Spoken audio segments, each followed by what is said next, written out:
নম্বর ওয়ার্ডে ওরা ম্যাক্সিমামটা রঘুনাথপুর স্ট্রিট এবং নতুন গ্রাম স্ট্রিটের কিছু বাসিন্দা। কিছুদিন আগে রঘুনাথপুর স্ট্রিটে একটা রাস্তা হয়েছে যেটা একদম মেলের মাঠে গিয়ে ঠেকেছে, নতুন হাট থেকে শুরু করে।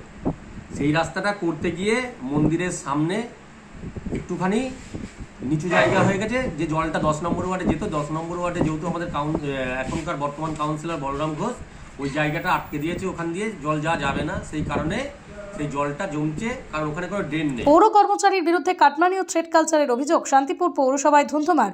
নিকাশি আর বেহাল রাস্তাঘাটের জল যন্ত্রণা থেকে মুক্তি পেতে শান্তিপুর পৌরসভায় ডেপুটেশন দিতে গিয়ে ক্ষোভে ফেটে পড়লেন স্থানীয় বাসিন্দারা। ক্ষোভের তিন সরাসরি এক পৌর কর্মচারীর বিরুদ্ধে।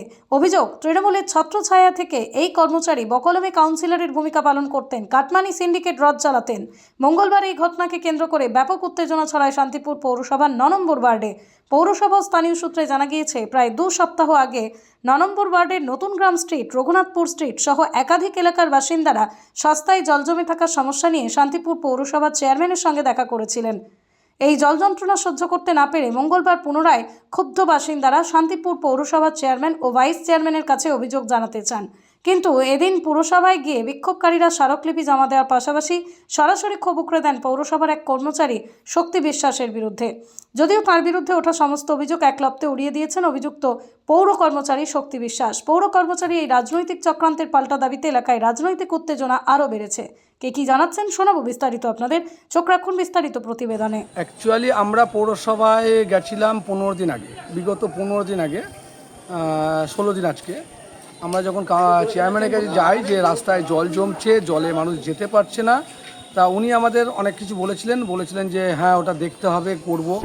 তো আমরা সেদিনকে বলেছিলাম যে আপনার কাউন্সিলর 4 তারিখের পর থেকে এলাকায় দেখা যাচ্ছে না।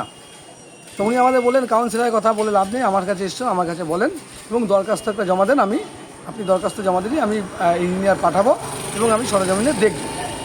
এবং উনি জেনে শুনেও বলেছে আমরা যথাযথ নিয়ম মাফিক, অফিসিয়াল নিয়ম আমরা দরখাস্ত করি, সোমবারে যাই, বুধবার দিন দরখাস্তটা ওনার কাছে জমা দিই। যখন জমা দিই উনি তখন ডিএম অফিসে যাচ্ছিলেন, ওনার সাথে দেখা করি জমা দেওয়ার পরে।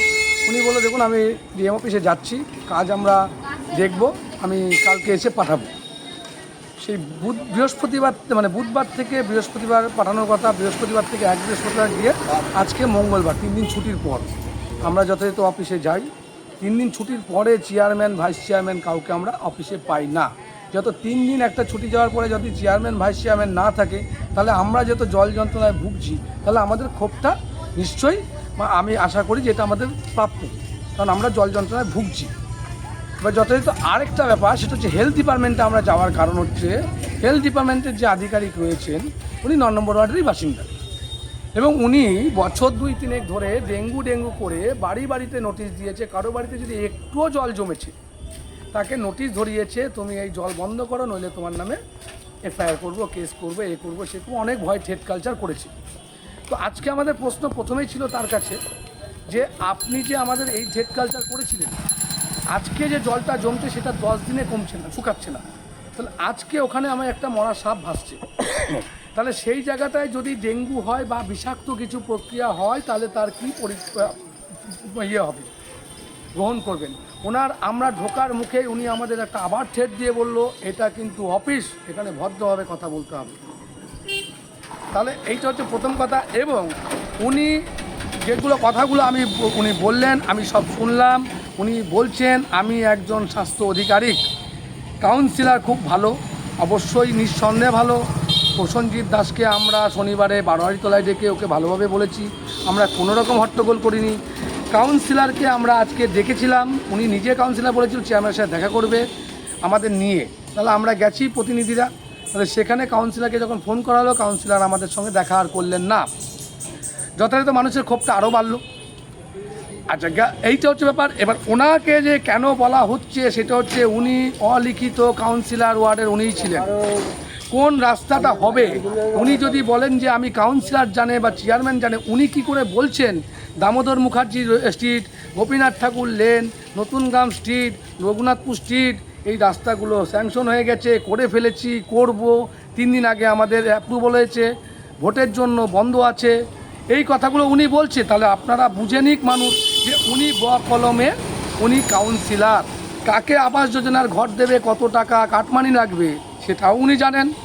এবং কোন রাস্তাটা কোন কন্ট্রাক্টরকে দিয়ে করালে কত কাটমানি পাওয়া যাবে সেটাও উনি জানেন, এবং কাকে থ্রেড কালচার করতে হবে সেটা উনি ভালো জানেন। 9 নম্বর ওয়ার্ডে গেলে আপনি কান পাতলে শুনতে পারবেন শক্তি বিশ্বাস নামে যে ব্যক্তিটার কথা হচ্ছে সেই ব্যক্তিটার নামে কতগুলো রিপোর্ট হয়। বলছি আপনার ব্যক্তিগত রাগ, আপনি আজকে একজন সরকারি কর্মচারীর উপরে ফলিয়ে আসলেন। না, ব্যক্তিগত কোনো রাগ নেই, উনি আমাকে ব্যক্তিগত, আমরা যখন রাস্তা নিয়ে আবেদন করেছি যখন ওখানে তো আর খুব একটা বলতে শোনা যাচ্ছিল না, আপনাকেই বলতে শোনা যাচ্ছিল। না না, ব্যক্তিগত রাগের কিছু নেই। উনি আমাকে বলে এসেছিলেন যখন রঘুনাথপুর স্ট্রিটে রাস্তা হয় যে রাস্তা আমরা করব না, রাস্তা আমরা করব না, তোমার কোনো বাবা থাকলে তুমি ডেকে নিয়ে এসো। উনি আমাকে বলেছিলেন।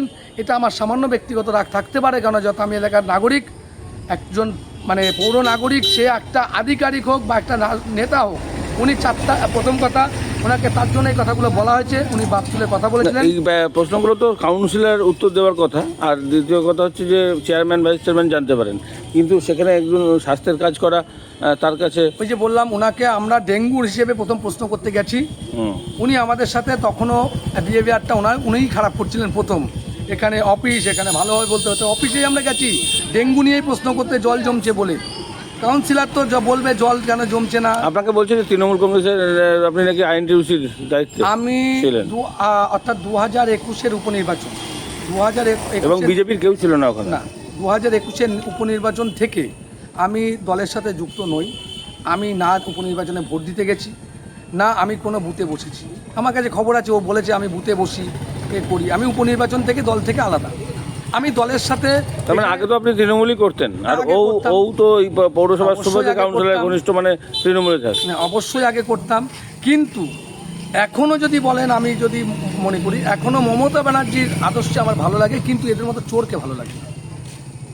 তো তোমার আদর্শটাকে ভালো লাগে মমতা ব্যানার্জির, অবশ্যই সে মাতৃতুল্য ব্যক্তি, আজকে তাকে শ্রদ্ধা করি। লিখিতভাবে কোনো অভিযোগ জানিয়েছিলেন? না, লিখিতভাবে তো উনি আমাকে বলবেন যে আপনি না, ওনার কাছে নয়, চেয়ারম্যানের কাছে। চেয়ারম্যানের কাছে আমরা লিখিত জানিয়েছি, বললাম যে সোমবারে গেছিলাম 15 দিন আগে, এবং বুধবারে আমরা তার কাছে রিপোর্ট দিয়েছিলাম সই সাবত করে।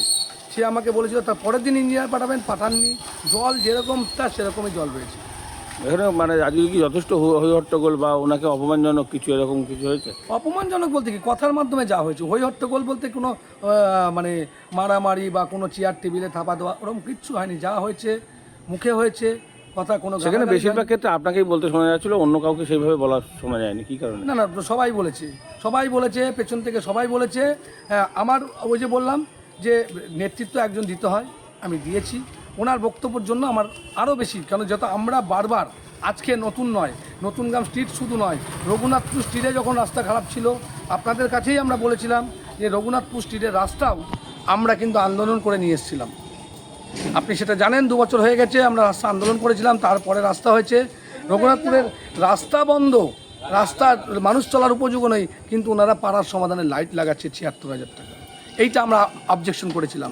তার জন্য আমাদের যে শ্রদ্ধেয় মাস্টারমশাই আছেন, ওনাকেও চেয়ারম্যান অপমান করে গেছিলেন যে আপনি দলের লোক, আপনি এই কথা বলছেন লোকের মাঝখানে। কেন বলবে না? এলাকার মানুষ এলাকার স্বার্থে কথা বলবে, তাদের সামনে বলা যাবে না। আপনার নাম? আমার নাম রিপন দাস, 9 নম্বর ওয়ার্ড, নতুনপাড়া ষষ্ঠী খেলা। পৃথিবীর 3 ভাগ জল 1 ভাগ স্থল, তাই পানীয় জলের অভাব নেই। কিন্তু বিশুদ্ধ পানীয় জল একটাই, বৃষ্টি অ্যাকোয়া। প্রতি ফোঁটায় আনে তৃপ্তি, মেটায় তেষ্টা। বৃষ্টি অ্যাকোয়া, বিশুদ্ধ পানীয় জল। তিনি কেন ওখান থেকে জল যেতে না দেওয়ার কারণটা কি? আগে যেত, কিন্তু এখন আর জল যেতে দেবে না, এই ওয়ার্ডের জল ওইদিকে যেতে দেবে না, সেই জন্য ওরা আটকে দিয়েছে। এবার যেহেতু রঘুনাথপুর স্ট্রিট রাস্তাটা উঁচু হয়েছে, সেই কারণেই ওইখানটা একটু জল জমছে। এবার ওখানকার কিছু বাসিন্দাদের আবেদন ছিল যে মন্দিরটা যেহেতু ছিল, সে মন্দিরের সামনে জল জমবে, ওখানে একটু উঁচু করে দেওয়া হোক, রাস্তা করে দেওয়া হোক। সেই হিসেবে রাস্তা করে দেওয়া হয়েছে। এখন তখন ওরা যেটা আবেদনটা করেছিল, তাহলে আরও কিছুটা অংশ 25 মিটার বা 50 মিটার রাস্তা করে দেওয়া হোক, কিন্তু ওরা নিয়েছে রঘুনাথপুর স্ট্রিটের কাজ করার জন্য টেন্ডার। তারা তো নতুনগ্রাম স্ট্রিট করবে না।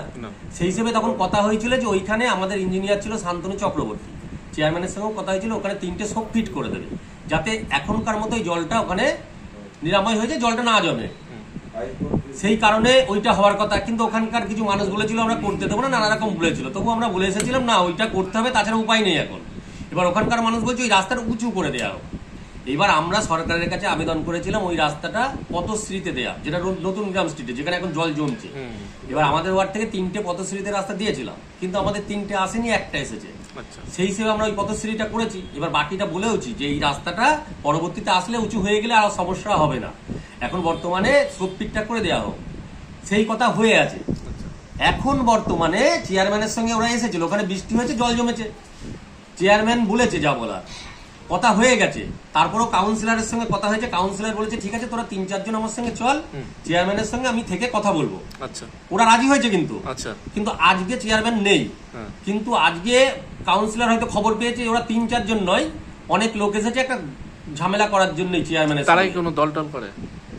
ব্যাপারটা হচ্ছে দল করার কথা বললে বিজেপি নামক যে দলটাকে আমি চিনি তার মধ্যে সেরকম কেউ বেশি ছিল না। মানে এর মধ্যেই আবার একটা ছেলে একদম তৃণমূলের আইএনটিটিউসি টোটো ইউনিয়নের দায়িত্বে ছিল। তার নাম কি যত জানা ঝামেলা গেছে? করেছে, তার নাম হচ্ছে রিপন দাস, আচ্ছা, ওর ভালো নাম হচ্ছে স্নেহাসী। আপনার উপর কি কোনো ব্যক্তিগত আক্রোশ থেকে? ব্যক্তিগত ওরা যেটা বলছে যে রাস্তাটা নতুন গ্রাম স্ট্রিটের দিকে করতে চাইছিল, হ্যাঁ, ওই রিপন দাস নামে যে ছেলেটা, রাস্তাটা যখন হচ্ছিল ওই ওখানে যারা কর্মচারী ছিল খুব গালিগালাজ করেছিল, যার ফলে প্রসেনজিৎ আমাদের কাউন্সিলরকে ফোন করেছিল ওরা যে আমরা রাস্তা করবো না, এই অবস্থায় সব সব বাজে বাজে গালিগালাজ দিচ্ছে। প্রসেনজিৎ গেছিল, তারপরে আমিও গেছিলাম। আমি জাস্ট বলেছি যে এই রাস্তাটা হয়ে গেছে, তোরা যেটা এটা আবেদন করছিস যেটা পদশ্রীতে দেওয়া হয়েছে, এই রাস্তাটা এখন হবে না, তার কারণ এটা তো স্যাংশন নয়, স্যাংশন রঘুনাথ পুষ্টি, এটা আমরা সব ফিট করে ব্যাপারটা দেখে দেবো, আর পদশ্রীতে দেওয়া আছে সেই রাস্তাটা আমরা পদশ্রীতে আসলে করে দেবো, এইটা ওদের রাগ। এবার এখানে এসেছে, ওখানে জল জমেছে, এবার জল জমেছে বলছে নাকি একটু সাপ মরে পড়ে আছে। কাউন্সিলরের কাছে তো তারা যেতে পারতো বা তার সাথে কথা বলতে পারতো। কাউন্সিলর আসেনি, ওদের আসার কথা ছিল কাউন্সিলরের, কিন্তু কাউন্সিলর যে কোনো কারণেই হোক, চেয়ারম্যান নেই বা এরা এতজন এসেছেই হোক, সেই কারণে আসেনি। আচ্ছা, এবার সেই কারণে আসেনি, এবার ওরা ওইখানে না গিয়ে চলে এসেছে আমার ঘরে। এবার আমি খেয়ালও করিনি, এতজন মিলে ঢুকে পড়েছে, ঢুকে পড়ে কথা বলছে। রিপন দাস বলে যে ছেলেটা, তার বিহেভিয়ার চরম খারাপ, যেভাবে বলছে আমি একটা ডিপার্টমেন্ট, এটা ওয়ার্ড নয়, এটা ডিপার্টমেন্ট, ডিপার্টমেন্টাল ভাবে এইভাবে তো কথা বলা যায় না, কিন্তু বলেছে। আমি আমার মতো যতটা পেরেছি, আমি আরো যারা ছিল তাদেরকে আমি বলেছি, এবং বলেছি যে এখন সরকার কাজ বন্ধ করে রেখেছে, অরিজিনালি তো বন্ধ করে রেখেছে, অডিট হচ্ছে, সব কাজ বলেছে ইনকোয়ারি করবে, করে দেখার পরে কাজ শুরু করবে, ওরাও জানে, কিন্তু ক্যাচাল একটা করতে হবে, সেই কারণে ক্যাচাল বলছে আমাদের পর আমাদের সমাধানের কি হয়েছে, কত লাখ টাকা, 7 লাখ টাকার কাজ কি হলো। আমি এখানে বসে বলছি 24টা ওয়ার্ডের মধ্যে একমাত্র 9 নম্বর ওয়ার্ড যার 99% কাজ হয়েছে আমাদের পাড়া আমাদের সমাধানে, শুধু একটা ঢালাই রাস্তা হয়নি, তাছাড়া কোনো ওয়ার্ডে এত রাস্তা এত কিছু হয়নি, সেটাও বললাম। তারপরে বলছে এই রাস্তা হয়নি, এই হয়নি, 3টে পিচের রাস্তা হয়নি। এবার 3টে পিচের রাস্তা আমরা দিয়ে রেখেছিলাম, সেটা স্যাংশন হয়েও এসছে, কিন্তু ভোটের ঠিক ঘোষণা হওয়ার 3 দিন আগে টেন্ডার হয়নি।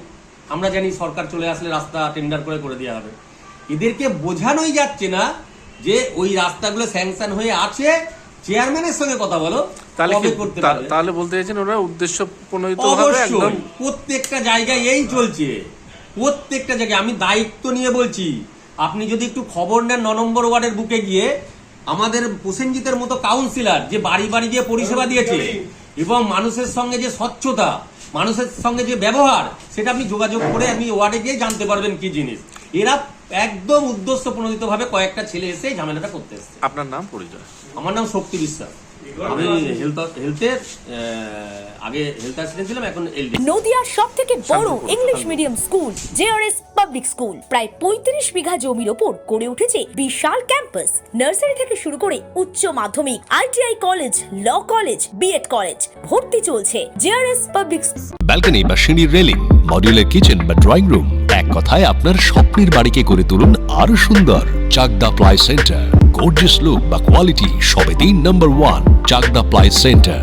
Chakdah ply centre, KBM, Chakdaha, Nadia. করবেন কেন করবেন বুঝতে পারছেন না তো?